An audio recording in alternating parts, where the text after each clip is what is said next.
આજની ધર્મકથા. પ્રણામ. ધર્મકથાની ભીતરમાં અત્યાર સુધી આપણે અનેક વિષયો, અનેક તરંગો, એ બધાના કાંઠે આપણે છબછબ્યા કર્યા. કેટલાક ચરિત્રની વધુ ભીતરમાં જવાનો પણ પ્રયાસ કર્યો, ઊંડાણ માપવાનો પણ પ્રયાસ કર્યો, અને આપણે અનેક ગુણ રત્નોથી સમૃદ્ધ પણ બન્યા. એટલું બધું સાંભળવા મળ્યું, એટલું બધું જાણવા મળ્યું, એટલું બધું ઊંડે ઉતરવા મળ્યું કે આપણને પણ ક્યાંક ને ક્યાંક ઊંડે ઉતરવાનું મન થયું આપણી ભીતરમાં. ક્યાંક કોકના ગુણ જોઈને એવું લાગવા લાગ્યું કે આવું જીવન કઈ રીતે કોઈ જીવી શક્યું હશે. તો ક્યાંક કોકના ગુણોને સાંભળી અને એવું લાગવા લાગ્યું કે આવું જીવન આપણે ક્યારે જીવશું. ક્યાંક કોકનો પરોપકાર જે છે એ આપણી માટે શ્રેષ્ઠતમ આલંબન બનતો ગયો. તો ક્યાંક કોકની ભીતરની સાધના જે છે એ આપણી માટે એક આદર્શ બનતી ગઈ. અનેક ચરિત્રો સાંભળતા સાંભળતા એક વસ્તુ આપણે બહુ દ્રઢતાથી શીખ્યા કે જીવનમાં જ્યાં સુધી મહાપુરુષોનું, પૂર્વપુરુષોનું આલંબન નથી, ત્યાં સુધી જીવનનું વર્તમાન જે છે એ વૈભવપૂર્ણ નથી. આપણે આપણને જ જોઈએ રાખીએ, આપણા સમકાલીન લોકોને જ જોઈએ રાખીએ અને એમાંથી શીખવાનો પ્રયત્ન કરીએ અથવા એમના જેવા બનવાનો પ્રયત્ન કરીએ તો મુઠ્ઠી ઉચેરા ન બની શકાય. પણ નજર સામે જો વેંત ઉચેરા માણસો હોય કે જે લોકોના ચરિત્રો સાંભળી અને એવું લાગવા લાગે કે ખરેખર આ ચમત્કારીય જીવન હતું, તો આપણા જીવનમાં પણ કંઈક અંશે ચમત્કાર સર્જવાનો પ્રયત્ન શરૂ થઈ શકે. અને એટલે જ ઇતિહાસ એ જીવનનો સૌથી મોટો ભાગ છે. જેમના જીવનની અંદરમાં ઇતિહાસનું સ્થાન નથી, જેમને ઇતિહાસમાં રસ નથી, એમનું જીવન રસમય બનતું નથી. આજે આપણે એવા મહાપુરુષના ચરિત્રમાં જવાનો પ્રયત્ન કરવો છે જે મહાપુરુષના જીવનની પ્રાચીનતા કદાચ એટલી નથી, આપણી બહુ સમીપમાં આસન્ન સમયની અંદરમાં થયા છે.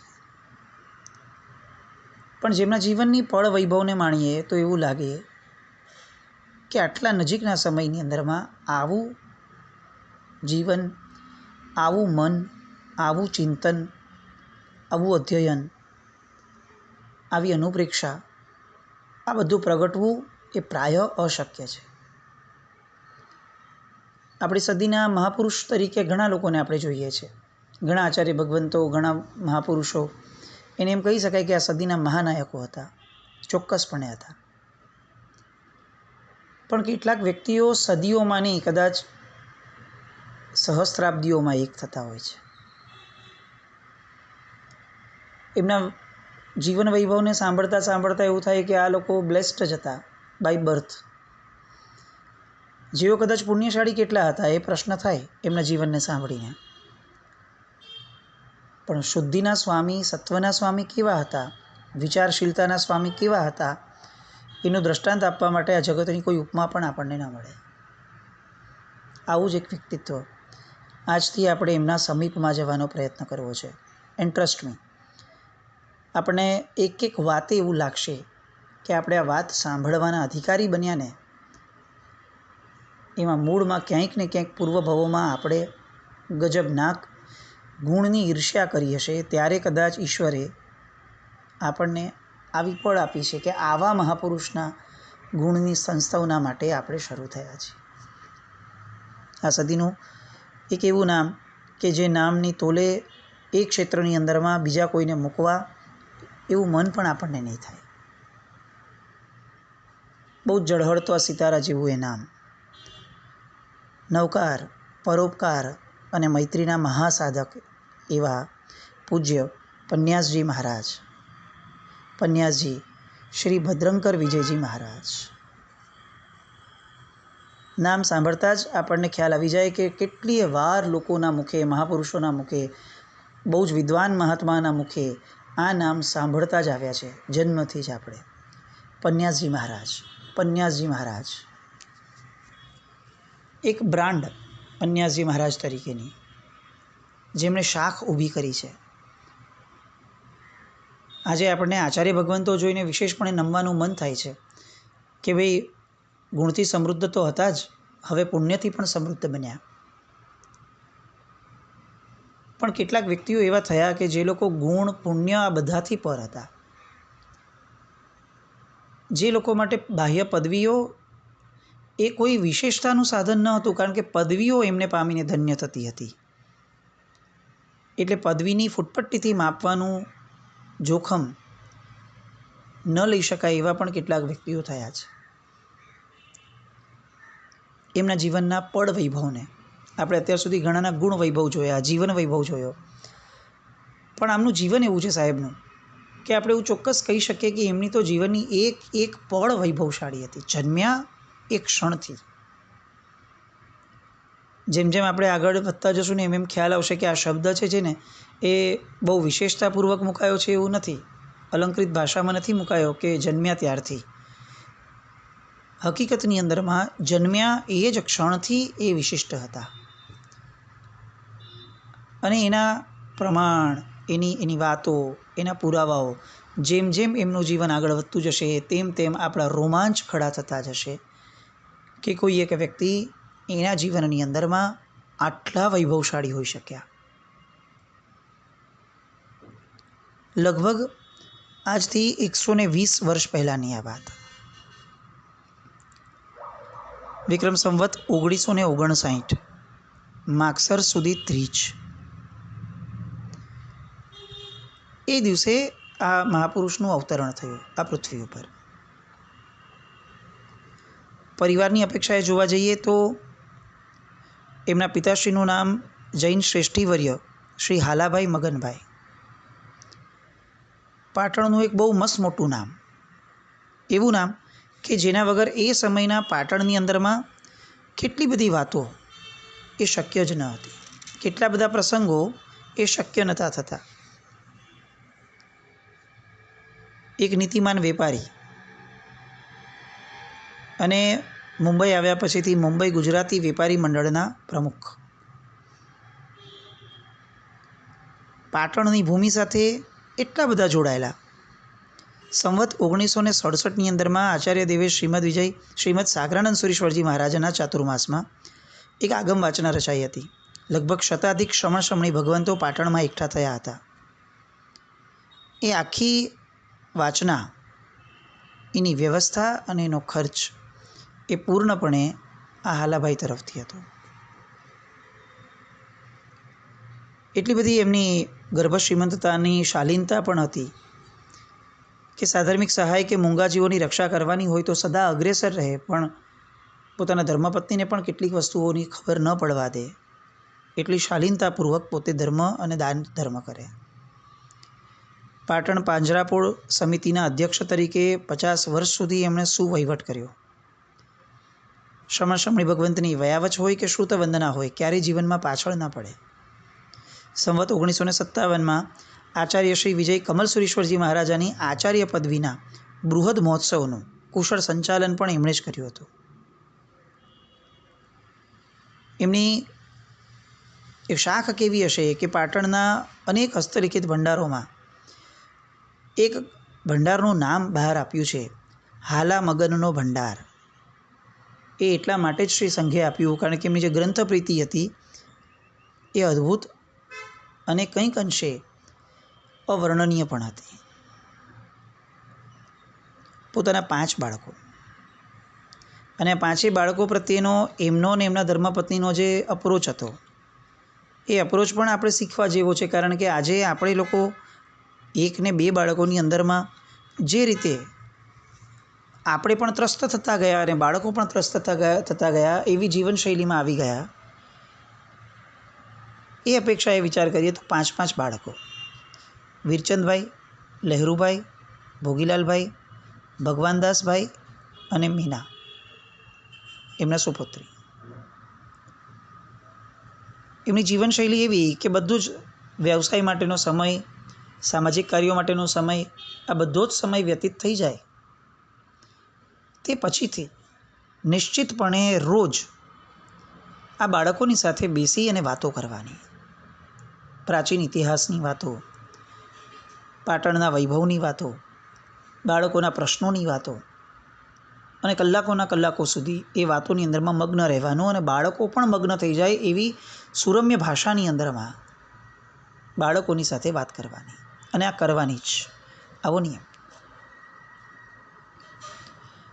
આજે આપણે જેમની વાત કરવાના છે, ભગવાનદાસભાઈ, ભગુભાઈ, જેનું બાળપણથી નામ હતું ભગુભાઈ. એમના બાળપણના કેટલાક પ્રસંગોને સ્પર્શવા છે, કારણ કે એમના પ્રસંગો જે છે ને એ ફક્ત સાંભળવાના વિષય નથી, એ આપણને હચમચાવવાના પણ વિષય બનવાના. જેમ કે એકવાર રીતસર આ ભગુભાઈએ 3 વર્ષના હતા ત્યારે ભેંકડો તાણ્યો. સમય સૂર્યાસ્ત પછીના કેટલાક સમય પછીનો હતો અને એણે ભેંકડો તાણ્યો. ફક્ત રડતા રહ્યા એવું નહીં, જિનાલીનો જે પૂજારી હતો ને એ પૂજારીનો હાથ પકડીને ઊભા રહી ગયા હતા. કારણ શું હતું એ સાંભળવું બહુ મહત્ત્વનું છે, કારણ કે સાંભળશું ને એ કારણ તો આપણને પ્રશ્ન થશે કે 80 વર્ષ સુધી જીવનમાં ભગવાનને પૂજ્યા અને આપણામાંના ઘણા લોકોએ તો કદાચ ભગવાન ભરાવ્યા હશે, ભગવાનની પ્રતિષ્ઠા કરી હશે, અથવા બહુ જ મોટા પાયાનો ધર્મ આપણે બધાએ જીવનમાં કર્યો હશે, અને તેમ છતાં પણ 80 વર્ષની એક પળ એવી નહીં હોય કે જેમાં આપણને આ વિચાર આવ્યો હશે જે 3 વર્ષની ઉંમરે આ ભગુભાઈને આવ્યો હતો. વિચાર શું હતો? વિચાર એ હતો કે પૂજારીનો હાથ પકડીને ઊભા હતા, કારણ કે સમય થયો હતો સંધ્યાકાળ પછીનો, આરતી મંગળદીવો વગેરે પૂર્ણ થયા હતા, ઘંટારો શમી ગયા હતા, માગસર મહિનાની ઠંડીનો સમય હતો અને પૂજારી ધ્રુજતા હતા કારણ કે ઠંડી સખત હતી. અને હવે ગર્ભદ્વાર માંગલિક કરી અને દેરાસરજીનું મુખ્ય દ્વાર માંગલિક કરવા માટેનું એક તાળું એમણે હાથમાં લીધું હતું. રોજના ક્રમ પ્રમાણે આ કાર્ય થતું હતું, એવી જ રીતે રોજના ક્રમ પ્રમાણે આ બાળક પણ રડવાનું શરૂ કરે છે. કેમ? આટલો વાલો લાગે છે બાળક, આટલો શાંત લાગે છે, બહુ પાકટ છે 3 વર્ષની ઉંમર પ્રમાણે, પણ તેમ છતાં આટલો ભેંકડો તાણે છે. પૂજારીનો કેમ હાથ પકડીને ઊભો છે? સહેજે આવો પ્રશ્ન આપણે ત્યાં ઊભા હોત તો આપણને થાત. પણ જ્યારે એ ભેંકડો તાણતા તાણતા એ કેટલાક વાક્યો બોલે છે ને, તો આપણને આ 3 વર્ષનો બાળક એ 300 વર્ષની ઉંમરનો પાકટ લાગે. એ બાળક બોલે છે કે હવે આખી રાત ભગવાન અંદર એકલા એકલા શું કરશે? એને તાળું મારીને પૂરી ન દો, દેરાસર ખુલ્લું રાખો ને પૂજારીજી, મારા ભગવાનને એકલું નહીં ગમે. આ વિચારની, આ વિચારધારા હતી.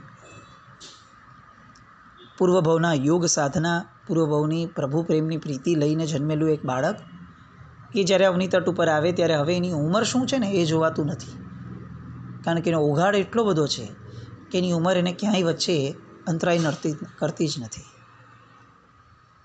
3 વર્ષનો એ બાળક બહુ પ્રામાણિકપણે ભીતરમાં ડોક્યું કરવાનું મન થાય.